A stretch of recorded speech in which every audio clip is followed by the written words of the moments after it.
institutions or the major institutions in Scotland. So some that we recognise: University of Glasgow, University of Edinburgh, and Aberdeen or Dundee as well, maybe as well.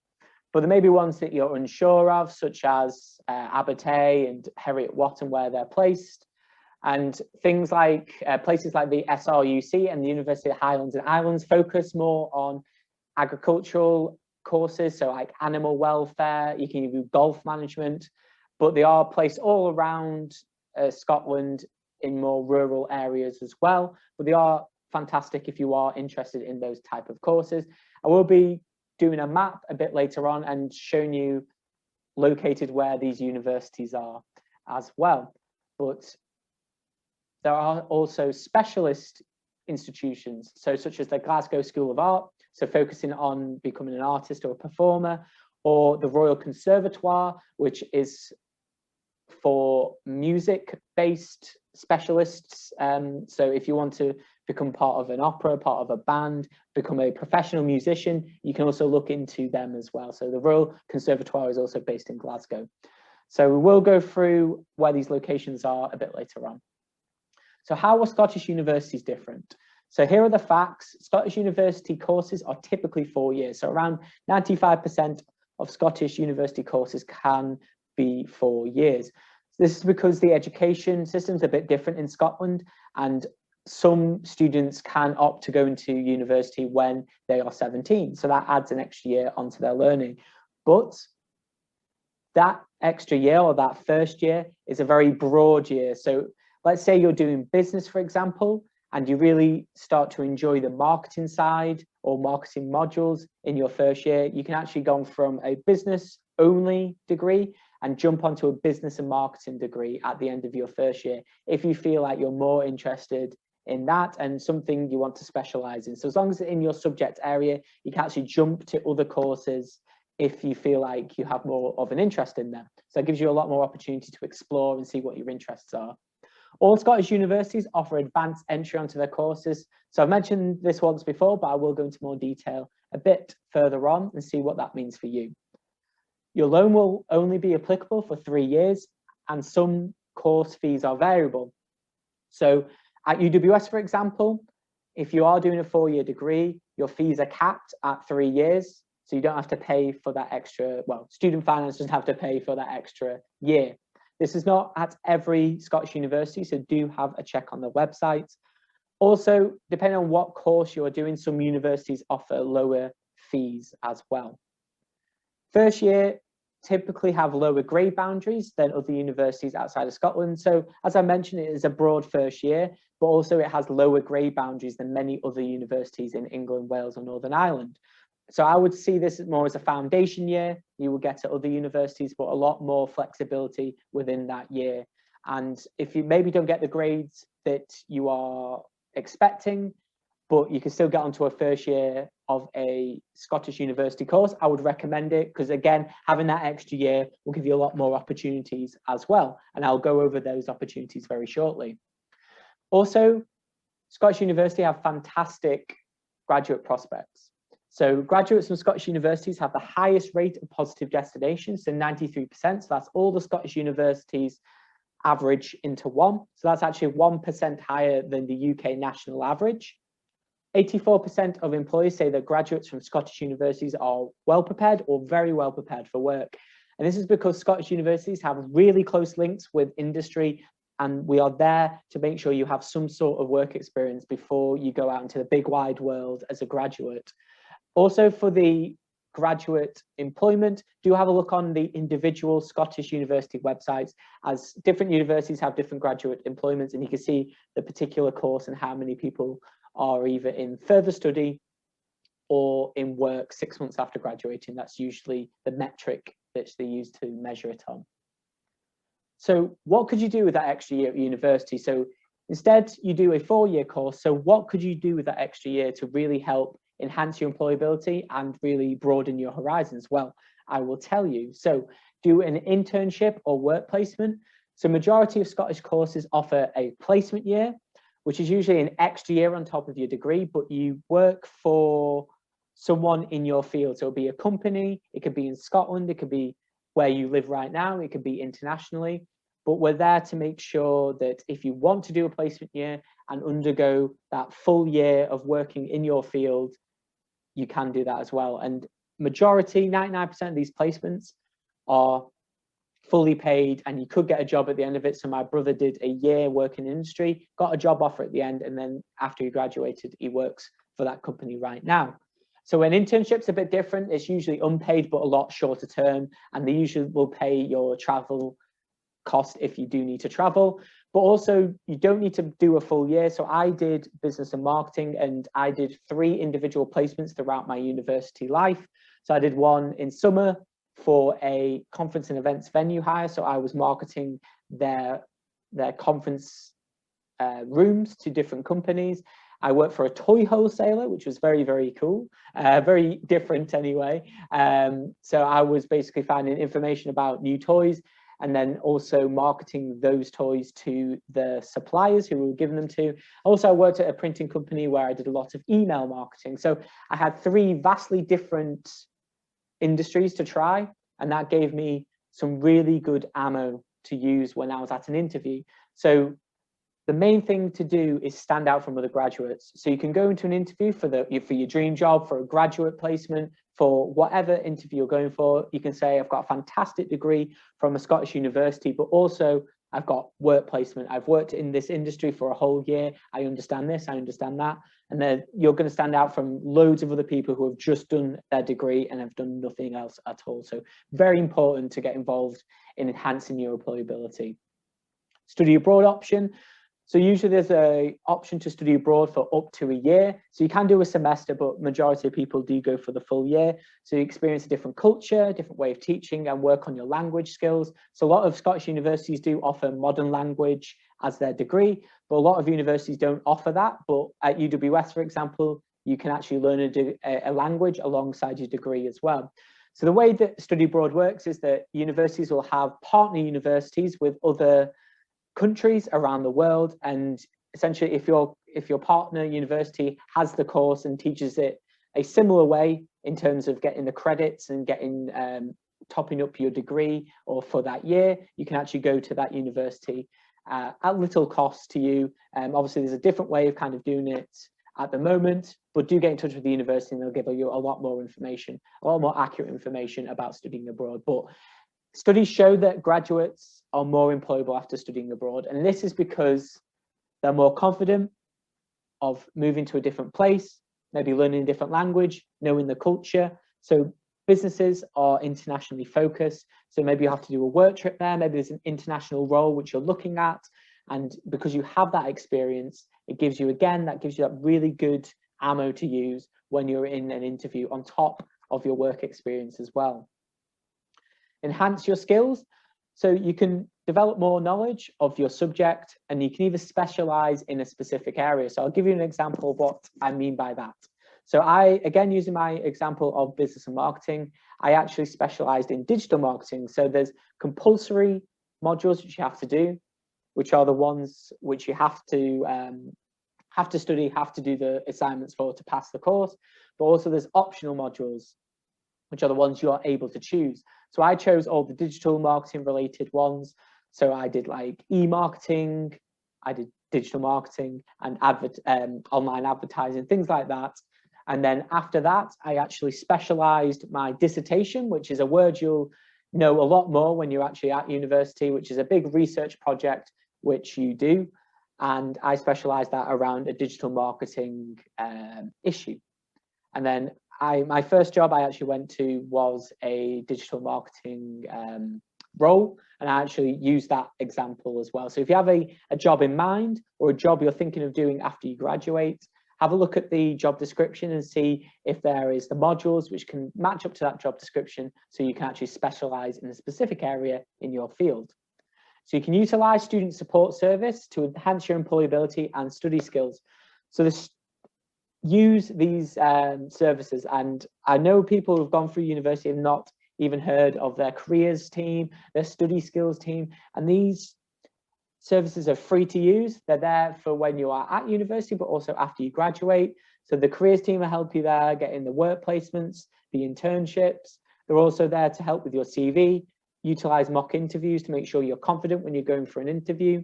Study skills team help you with referencing, your organizational skills, time management, and there's much more as well to support you whilst you're at university. So utilize these services because they're free to use. If you're feeling under pressure because of money or under pressure because of your course, there's counseling services available.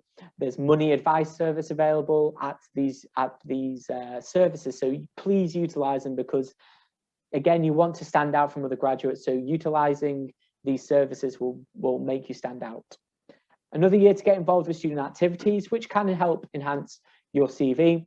So you become a chairman, a treasurer, a secretary of your sports or society. So I was chairman of the volleyball club. So I had decision making, I had to undergo strategic meetings with other members of the volleyball club. So it gives you, again, some skills you can put onto your CV. You can also volunteer through the Students' Union.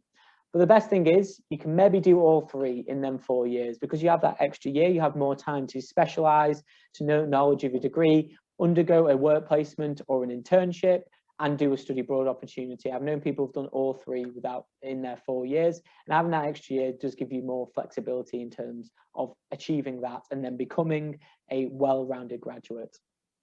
So now I'm going to talk about advanced entry, which I have mentioned a couple of times throughout the presentation. So this is what advanced entry is all about. So if you look at a typical UWS course structure or any other Scottish university, which has 4 years courses, you can go in, for example, if you're using A-level as your qualification, but Scottish universities accept all sorts of qualifications. Just get in touch with them if you're unsure if your qualification is applicable, but a lot of the information is on the course pages. But for example, if you get 3 Cs or 96 UCAS tariff points, you could go on to year 1 of our accounting course. But if you get 3 Bs or 120 tariff points, you can actually get into year 2. So it's giving you the option, giving you the flexibility to choose what year of study you want to go into. So you can actually complete a degree at a Scottish university in 3 years if you so wish. If you do want to continue down the college route, you can do a higher national certificate or a high national diploma. So a HNC gets you into year 2 of a Scottish university course, and a HND gets you into year 3. Obviously, it has to be around the subject area. You can't do a HNC or HND in engineering, then want to go into year 3 of a business course, for example. So it needs to be around your subject area, but have a check on the websites as well. So advanced entry is fantastic for yourself because it gives you the freedom, the opportunity to really choose which route of education you want to go down, which ends up you getting the honours degree, which you want to get at the end. So I always get asked this question when I'm in schools and colleges in England, or I get asked quite a lot on online presentations much like this, is are the fees more if I choose to study in Scotland? And you can see by these very relevant GIFs there that the answer is no. So actually the fees are the same or lower in universities, lower than universities in England, Wales or Northern Ireland. As I mentioned, course fees can be variable. As mentioned, at a majority of Scottish universities, you will only pay a maximum of 3 years tuition fee, but do have a look on their website. But the main thing is you will still receive the same support for living costs for the duration of your course. So whether your course is 5 years because you've got a placement year, it's 4 years if you're doing a 4-year course, or even if it's 3 years, you will get the same amount of support, whatever length of course, whatever the length of your course is. So don't worry about, because your tuition fee is capped at 3 years, do I only get 3 years living fees? No, you get the full amount for how long your university course is. So don't worry about that, because I do get a lot of people who are quite worried about the finance side, but don't, because student finance will cover the duration of your course. So now we've done all the academic bit and a bit about the differences. So now we're going to look at the fun stuff you can do around Scotland whilst you're not studying, of course. So here is the map of Scotland. So I'm going to go through the major cities in Scotland and tell you what there is to do, a bit of fun facts about them, and also what universities are actually found at each of these cities. or nearby as well. Firstly is Glasgow. So I'm doing Glasgow first because I live in Glasgow at the moment. So Glasgow is Scotland's biggest city there. The picture there is of the Glasgow Clyde Bridge, and nearby that is the SECC and also the Hydro, which put on massive events and musical performances. Glasgow has fantastic opportunities for social activities, so you can go to theatres, musical performances, etc. Lots of shops, independent and the bigger shopping centres as well. There's so much going on throughout the year in Glasgow. Next is Edinburgh. So Edinburgh is Scotland's capital city. So Edinburgh has the great mix of old and new. So it has its old town and the new town. So it's got places like Calton Hill, which is on the picture there. It's also got Edinburgh Castle and much more as well. And Edinburgh, similar to Glasgow, has fantastic social life available and lots of different events throughout the year, which I'll actually be going over a bit more in the next slide. Next is Dundee, so it's a bit further up north from Edinburgh, so it's quite near the coast, and Dundee is known for its video games development because Rockstar North was actually founded in Dundee, so the people who created Red Dead Redemption and Grand Theft Auto. Also, it's actually the birthplace of the Beano and Dandy comics, if you ever read them. Also, Dundee is a fantastic entrance to the Highlands, which will be mentioned the Highlands a few times a bit further in the presentation. Stirling is known as Scotland's ancient capital.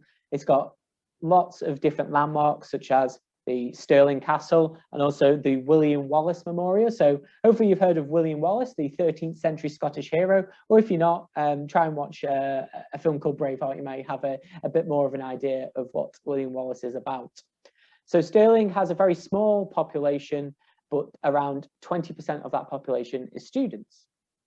So next is all the way up north into the Highlands is Inverness. So Inverness is the major city in the Highlands, and it's host to so many outdoor activities as it is surrounded by the lush landscapes and rural communities. As you can see there in the pictures, already someone having a dip in the river there, doing a bit of fly fishing, but there's so many different activities you can do, such as hiking, camping, kayaking, jet skiing, abseiling, so much to do if you are the adventurous type. Last but not least is Aberdeen, which is a bit further northeast of Scotland, right near the coast again. So the picture there is of Aberdeen Market, it has a beautiful mural on there. So Aberdeen is well known for its energy industry because it's very near the coast, so it has a lot of wave energy powered in Aberdeen. Also, Aberdeen is very near, again, to the Highlands, so it's a really nice entrance to adventure. So in each of these cities, I will name the universities which are available. So Glasgow, obviously University of Glasgow, Glasgow Caledonian University, University of Strathclyde, and also UWS is based around Glasgow, as I mentioned, Paisley, Lanarkshire, Ayr and Dumfries. Also, in Edinburgh is University of Edinburgh, Edinburgh Napier University, also Queen Margaret University, which is around 6-minute train journey to Musselburgh, so that's not that far away. Also near Edinburgh, around 45 minutes, is St Andrews, so where you'll find St Andrews University. Dundee has Abertay University and also the University of Dundee. Stirling has the University of Stirling. Aberdeen has the University of Aberdeen and also Robert Gordon University as well. Inverness has one of the many campuses of the University of the Highlands and Islands, as the University of the Highlands and Islands has 13 campuses across the Highlands. Also Scotland's Rural College, so the one which is more based around agricultural and animal related degrees, have campuses spread around west and east of Scotland. So there's so much to do outside of your studying, so I'm going to go through a few activities you can do. First is the Edinburgh Fringe, so this is every year, and it's a big collection of performances, comedic acts, street performances, and much more. It's usually in the summertime, so the sun is shining, it's a lovely atmosphere. So even if you're not based in Edinburgh, do take a train, take a car, and do experience the Edinburgh Fringe. I went back in 2019, it was a fantastic day out. Also, you've got things which are more unique to the city. So one of the examples which I'm using is because I've actually done the Glasgow Mural Trail. So around the city, there's different artists' depictions of different things around Glasgow, and it's really fantastic to have a little hunt around the city and find them all. And there's other ones available in other Scottish cities as well. So you've got concept like Transmit. So this is done every year in Glasgow Green. So this actually used to be called Tea in the Park, if you're old enough to remember that anyway. So this is a fantastic concert. And also you have more of a smaller concerts available, musical performances at the Hydro in Glasgow as well, and obviously all around the Scottish cities. Performances, so hopefully when we're back to some sort of normality, you can join fantastic performances in theatres, at the opera, and much more as well. If you want to be a bit more cultural, you've got your museums. So you've got the V&A Museum in Dundee, which is in the picture there. So this is actually the sister museum to the V&A in London. We've also got Kelvin Grove Art Gallery in Glasgow and the National Museum of Scotland in Edinburgh, and a lot more as well. So this is just scratching the surface of what you can do in all the cities. There's so much which happens locally, nationally, all around Scotland. So do have a look and see what you can get up to. If you're feeling adventurous, or if you're not feeling adventurous, but you maybe want to try something new, which is definitely me, because I didn't like hiking, walking, or camping, but now I've lived in Scotland for a little while now. I love doing the outdoor activities. So you've got things like locks you can go to. So this is a Happy Chappy there, all before lockdown commenced at Loch Lomond. So the locks are the different type of lakes all around Scotland. So I'm sure you've heard of Loch Ness, for example. But on this loch, you can have a dip if it's warm. You can actually do jet skiing. You can do kayaking, lots of different water sports. And in the surrounding area, there's lots of hills and walking paths you can go on. But the reason I chose Loch Lomond is it's only a 45-minute bus journey from Glasgow to the Loch Lomond. And it's not that far at all, which is really nice about Scotland, and why I call it the best of both worlds is you're not landlocked. So you can go from Glasgow, you can go to the beach in Ayr, you can go to Loch Lomond, you can go to all of these fantastic places which are a bit more picturesque, a bit more nature, a bit more naturey, you could say. And it's really good even if you're just thinking about being a bit more adventurous. So you've got places to go, such as the Isle of Skye, which is in the top 10 most beautiful places to visit in the UK. So this is a bit further away, a bit more rural, but if you can hire a car or organize a trip with your mates, it's really recommended to go to. You can do some Munro bagging. So Munro bagging is essentially dates back to 1897, when a chap called Hugh Munro went around Scotland and checkmarked all the hills and mountains over 3,000 feet in height. And there's over 270 of them. So I've done 5 so far, so I've got a few more to go. But my friend, she's actually completed over 100 Munros in her lifetime. So you'll see fantastic views, such as the one on there, where I'm actually sat above the clouds at a Munro called Schiehallion, but there's so many fantastic ones to experience. You can go a bit more to the islands, to the Shetland and Orkney Islands, again, picturesque places to visit. And if you want somewhere a bit more local, you can actually book your train and also your ferry in one transaction to the Isle of Arran. So that's actually on the west coast of Scotland. So you can get a train and then the ferry to the Isle of Arran, which is seen as a miniature Scotland, which has fantastic beaches as well.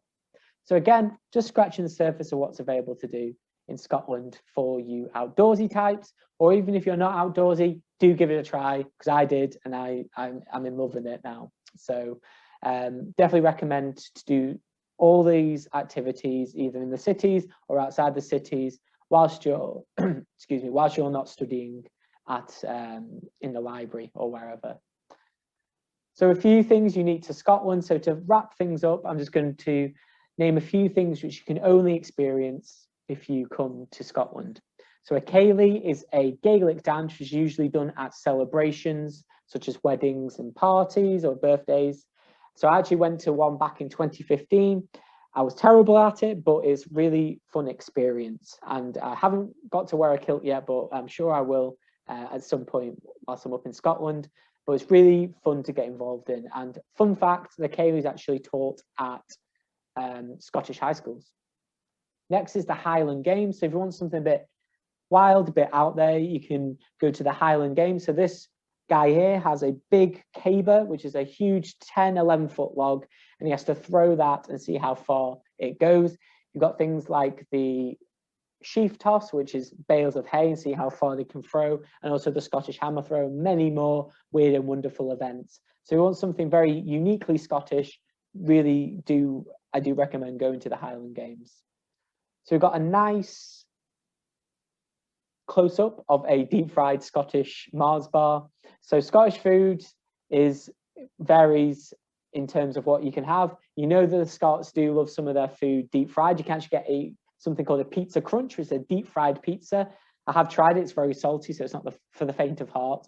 But you've got fantastic restaurants which cover all sorts of different foods.